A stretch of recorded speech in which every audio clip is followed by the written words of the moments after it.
Hi, and welcome. So in this video I'd like to present to you an important concept when designing your layouts and any assets or materials. If you want to make two objects look like they are aligned, you, align them.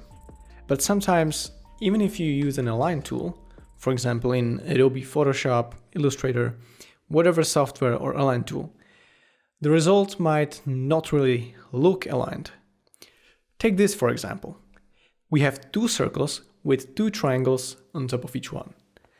The one on the left is technically aligned and the one on the right is not. So, why does it look like it's the exact opposite way? In this case, it's important to understand how aligning actually works. So, when using automatic align tools in some Adobe software or equivalents, what the program does is take the bounding boxes, which are the rectangles or squares around an object that establish its borders. It's basically a container. And it's usually, it's always a rectangle or a square.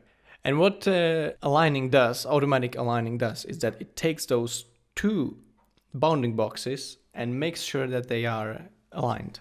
But as you might have guessed, sometimes when you align those, the objects that they contain have a very specific shape, and when you actually align them, it makes it look as if it's not aligned. So what's the solution? Well, you have to use your own estimate, your own visual estimate, and basically position it so that it looks aligned. I know this can be really tricky, especially if you like a type of designer that likes to have things precise and really not up to chance, and I understand that, in which case a geometrical concept called the center of mass will help you. The center of mass of this triangle is, wait a second, I need to find out what is this called.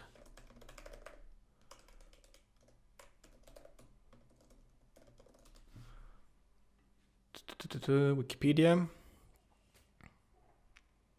Yes, so the name is Centroid.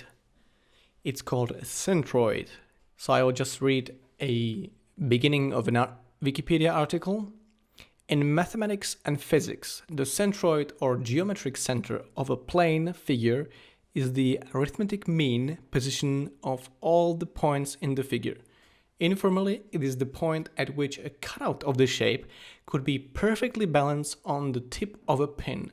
So the first part is not that useful as the second one. So let's use the informal part. So it is the point at which a cutout of the shape could be perfectly balanced on the tip of a pin. So if you were to take this triangle and print it out and then cut it out from the paper so that just the triangle remains, the centroid is the place where if you were to balance it on your finger, for example, or something maybe a little bit sharper, like a pencil, like a sharpened pencil, it would remain still. It wouldn't fall over, right? And that's the point against which you want to align things.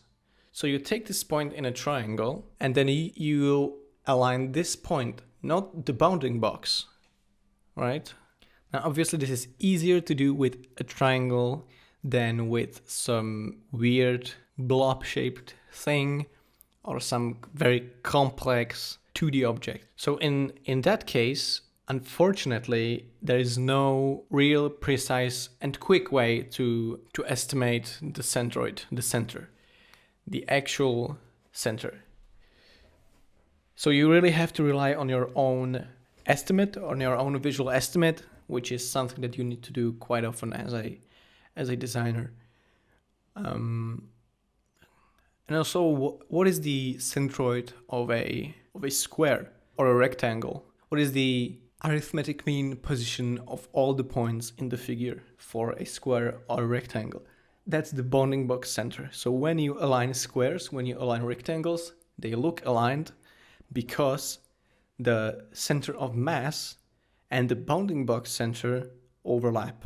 So if you align photos, for example, If you center these regular objects, symmetrical objects against each other, you don't have to do any additional estimations, any additional visual estimations.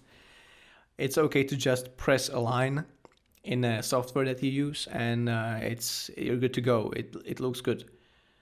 So yeah, and this is something that goes through the entire design discipline. There is just these two opposing forces where at the one hand you need to be precise with your designs.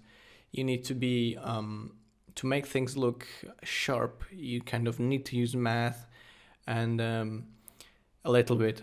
You need to maintain specific distances and ratios of dimensions or distances.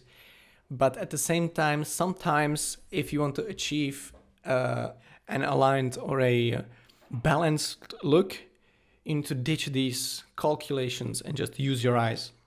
So it's always about the perception, right? In design, in visual digital design, maybe also user experience design, it's all about the perception and experience, right? You're creating designs to solve problems, to create good experiences.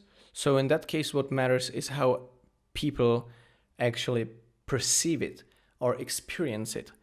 And calculations or precise mathematical geometrical alignment of your designs can only take you so far. You need to understand the limitations of the software you're using and work with it, around it, and basically understand the strong and weak points of you and the software you're using. It's entirely possible that there is a software that actually centers the objects around centers of mass, but I'm not aware of one. But from my experience, I have always used the bounding box alignment, and sometimes you just need to apply your own perception. So your weak points as a designer is that you're not as precise as the machine, as the software you're using. So as a person, as a human, your drawback is that you are not as precise or as fast as your software or the machine that you're using, but also at the same time, that is your advantage. If you're designing for humans, being a human helps.